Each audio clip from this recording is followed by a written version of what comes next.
France के राष्ट्रपति Emmanuel Macron अपने भारत दौरे के दौरान आज मुंबई पहुंच रहे हैं, जहां प्रधानमंत्री नरेंद्र मोदी उनकी मेजबानी करेंगे। इस दौरे का मुख्य उद्देश्य भारत और फ्रांस के बीच डिफेंस, ट्रेड, टेक्नोलॉजी और स्ट्रैटेजिक पार्टनरशिप को और मजबूत बनाना है। अधिकारिक स्रोतों के मुताबिक दोनों नेता बिलेटरल बैठक करेंगे, जिसमें कई महत्वपूर्ण समझौता और मौके पर हस्ताक्षर होने की संभावना है। ये समझौता defence corporation, supply chain, health, skilling और व्यापार जैसे क्षेत्रों से जुड़े हो सकते हैं। दौरे का दौरान दोनों नेता मुंबई के प्रसिद्ध गेटवे ऑफ इंडिया पर एक विशेष कार्यक्रम में भी भाग लेंगे। यह कार्यक्रम भारत और फ्रांस के बीच कल्चरल और इनोवेशन कॉर्पोरेशन को बढ़ावा देने के लिए आयोजित किया जा रहा है, जिसमें साल भर दोनों देशों में कई प्रोग्राम्स और एक्टिविटीज चलाई जाएंगी। रक्षा सहयोग भी इस मुलाकात का एक बड़ा मुद्दा है। भारत और फ्रांस के बीच डिफेंस पार्टनरशिप पहले से ही मजबूत मानी जाती है और इस दौरान डिफेंस कॉर्पोरेशन एग्रीमेंट को आगे बढ़ाने और नए प्रोजेक्ट पर चर्चा होने की उम्मीद है। विशेषज्ञों का कहना है कि एयर और मैरीटाइम सिक्योरिटी के क्षेत्र में भी सहयोग बढ़ सकते हैं। इसके अलावा दोनों नेता अंतर्राष्ट्रीय मुद्दों पर भी चर्चा कर सकते हैं, जिसमें global security situation, Indo Pacific region की स्थिति और नए जियोपॉलिटिकल डेवलपमेंट शामिल हो सकता है। मैक्रॉन के भारत दौरे का एक अन्य महत्वपूर्ण हिस्सा टेक्नोलॉजी और आर्टिफिशियल इंटेलिजेंस से जुड़ा है। रिपोर्ट्स के मुताबिक एआई और डिजिटल इनोवेशन के क्षेत्र में भारत और फ्रांस मिलकर काम करने की योजना पर भी विचार हो रहा है। राजनीतिक विशेषज्ञों का मानना है कि ये दौर भारत और फ्रांस के बीच बढ़ते हुए स्ट्रैटेजिक पार्टनरशिप का प्रमाण है।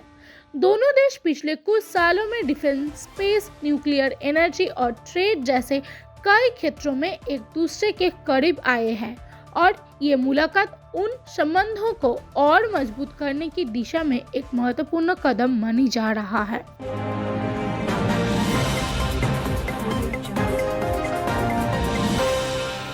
रशिया में मेंटल हेल्थ को लेकर चिंता बढ़ रही है, क्योंकि देश भर में एंटी डिप्रेसेंट दवाई की बिक्री रिकॉर्ड स्तर तक पहुंच गई है। रिपोर्ट्स के मुताबिक इस तेज के पीछे सबसे बड़ा कारण लंबी चल रही रशिया यूक्रेन वॉर, आर्थिक संकट और सामाजिक तनाव को माना जा रहा है। मार्केट रिसर्च डेटा और हेल्थ एक्सपर्ट्स के अनुसार रशिया में लोगों के बीच एंजाइटी, डिप्रेशन और स्ट्रेस के केसेस पिछले कुछ सालों में लगातार बढ़े हैं। पहले कोविड-19 पैंडेमिक के दौरान मेंटल हेल्थ प्रॉब्लम्स में वृद्धि देखी गई थी, लेकिन यूक्रेन के साथ जंग शुरू होने के बाद ये स्थिति और गंभीर हो गई। विशेषज्ञों का कहना है कि जंग का असर सिर्फ बैटलफील्ड तक सीमित नहीं होता, बल्कि आम नागरिक का जीवन पर भी पड़ता है।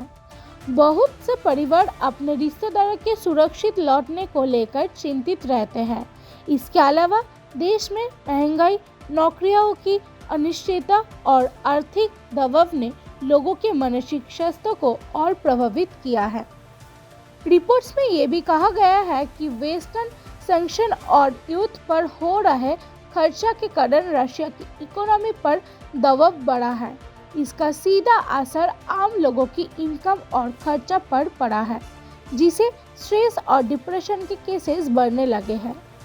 कुछ इलाकों, खासकर छोटे शहरों और रूरल एरियाज में, फार्मासिस्ट ने बताया कि एंटी डिप्रेशन दवा की डिमांड बहुत तेज से बढ़ी गई। साथ ही सप्लाई चेन की समस्या के कारण कुछ दवाओं की कमी भी देखने को मिला है, जिसे पेशेंट्स को मुश्किल का सामना करना पड़ रहा है। सोशियोलॉजिस्ट और मेंटल हेल्थ स्पेशलिस्ट का मानना है कि ये स्थिति एक गहरा सामाजिक और मनोवैज्ञानिक संकट का संकेत है। उनका कहना है कि जंग का साइकोलॉजिकल इम्पैक्ट लंबे समय तक रह सकता है और अगर संघर्ष खत्म भी हो जाए तब भी लोगों को इमोशनल ट्रॉमा से उभरने में कई साल लग सकते हैं। एक्सपर्ट ने यह भी जोर दिया है कि मेंटल हेल्थ सर्विस और काउंसलिंग फैसिलिटीज़ को मजबूत बनाना ज़रूरी है, ताकि लोगों को समय पर मदद मिल सके और डिप्रेशन जैसे गंभीर रोग को बढ़ने से रोक जा सके।